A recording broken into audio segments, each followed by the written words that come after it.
안녕하세요, 부천나입니다.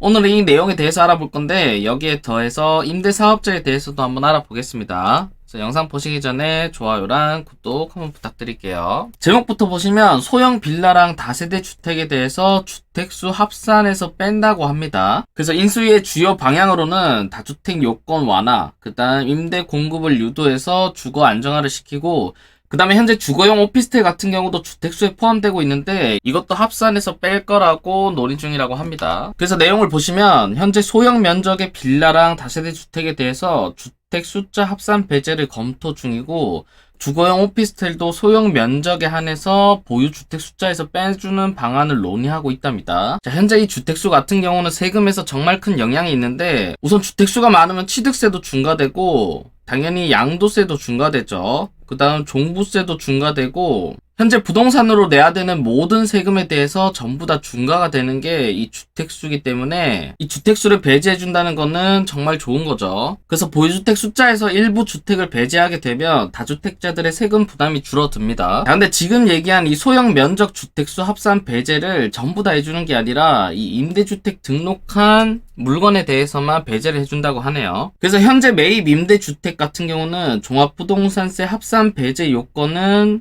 수도권이 6억이고 그 다음 임대기간은 10년 이상으로 할 경우에는 되는데, 이것도 조정지역은 현재 안 됩니다. 그 다음 임대주택 사업자에 대한 혜택도 사라지다시피 하면서 민간의 임대주택 공급은 오히려 감소했죠, 당연히. 조금 이따가 지금 현재 임대주택의 혜택이랑 옛날 임대주택의 혜택을 보여드릴 텐데 혜택이 거의 다 없어졌다고 보시면 됩니다. 그래서 보증금과 월세 등 임대료가 세입자에게 전가된 상황이다. 그래서 이러한 상황에서 당근책으로 주택수 합산 배제를 해주겠다는 거죠. 여기서 알아야 될 점 하나가 뭐냐면 2020년 710 대책으로 해서 어떤 게 없어졌냐면 바로 이 아파트 임대사업자가 폐지가 됐습니다.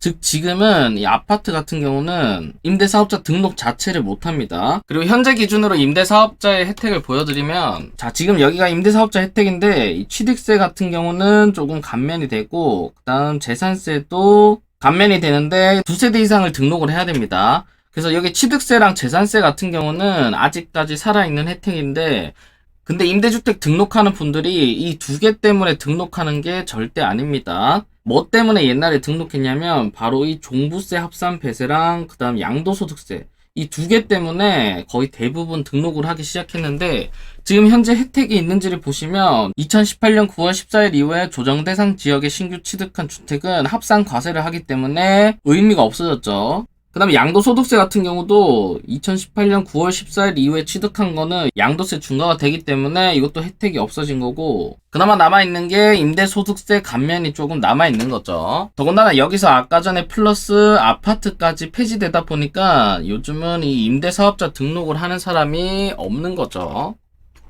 자, 그러면 옛날에는 임대사업자가 얼마나 많은 혜택이 있었기에 그렇게 많은 사람들이 임대사업자를 등록했는지를 한번 보시면, 그때 당시에 취득세랑 재산세는 지금이랑 똑같습니다.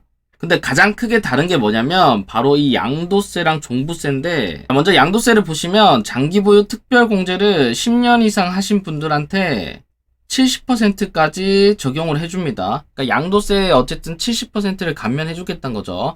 자, 그 다음 종부세 같은 경우도 8년 이상 등록을 하면 배제가 되기 때문에 종부세 문제도 없는 거고, 그 다음 또 더 좋은 게 뭐냐면 2018년에는 10년 동안 임대주택을 등록했을 경우는 100% 양도소득세를 면제를 해줬습니다. 자, 100%죠.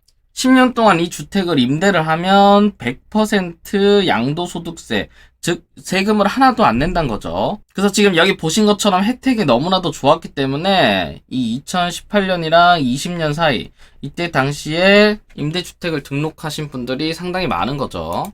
조금 더 내용을 보시면 지금 빌라랑 다세대 여기 포함해서 주거용 오피스텔까지 넣은 다음에 종부세 부과 시 주택수에서 제외할 수 있게 하되 면적 기준을 넣고 금액 기준은 조정하는 안을 고민하고 있다고 합니다. 그래서 지금 현재도 오피스텔은 사무실용으로 사용하고 있으면 주택수에 포함 안 되죠. 그래서 오피스텔 같은 경우는 전력 84까지, 그 다음 다세대랑 빌라 같은 경우는 59제곱미터 이하 주택을 임대주택으로 등록할 경우에 주택수를 빼주겠다고 논의를 하고 있는 거죠. 자, 그래서 어쨌든 다음 정부의 부동산 목표는 바로 이겁니다. 문정부 이전 상태로 복원하겠다라는 취지로 계속 이제 부동산 정책을 만지고 있는데, 기본적으로 현 정부 들어서 지나치게 규제가 많아졌고, 그 결과 안정되기보다는 가격이 오르고 내 집 마련이 더 어려워졌죠. 그래서 이러한 규제들을 최대한 단순하고 명쾌하게 정리하면서 집값이 폭등하기 전 상태로 세부담 수준을 낮추는 것이 목표라고 하는데, 지금 이 단순하고 명쾌하다는 말에 좀 공감이 가는 게, 보통 이렇게 대다수의 사람들이 적용되는 법이란 거는 최대한 단순하고 간단해야 됩니다. 최근 같은 경우는 여러분들이 지금 부동산 공부를 하려고 하면 우선 세법부터 해서 정말 공부할 게 많습니다. 너무나 엮인 게 많고, 또 취득한 기간별로 전부 다 기준이 다르기 때문에, 아니 편하게 내 집을 살 수 있어야 되는데 편하게 내 집을 사는 게 아니라 엄청나게 많은 공부를 하면서 집을 사야 하는 상황이 발생한 거죠, 지금은. 그래서 현재 기준으로는 옛날에는 생각하지 않았던 것들을 너무나도 많이 고려해야 되기 때문에 일반 사람들이 이거를 전부 다 알기가 어렵죠.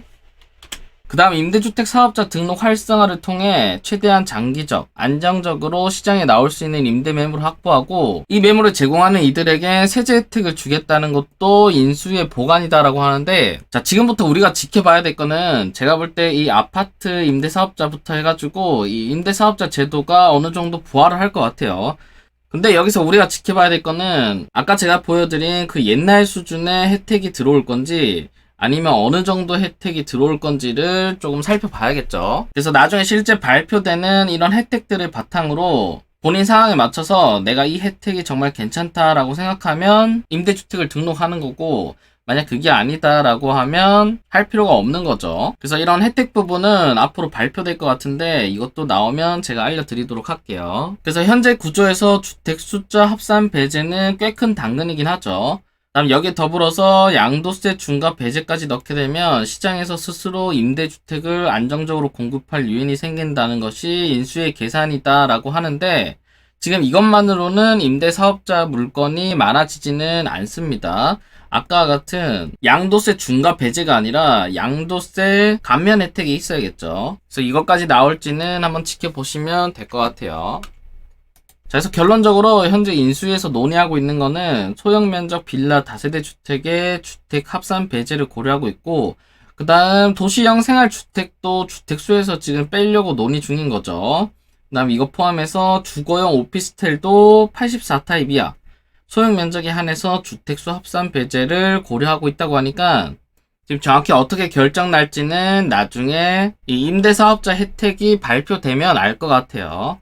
그래서 오늘 영상은 여기서 마치고요. 오늘 영상이 도움되셨다면 좋아요랑 구독, 그다음 알림 설정까지 부탁드릴게요. 감사합니다.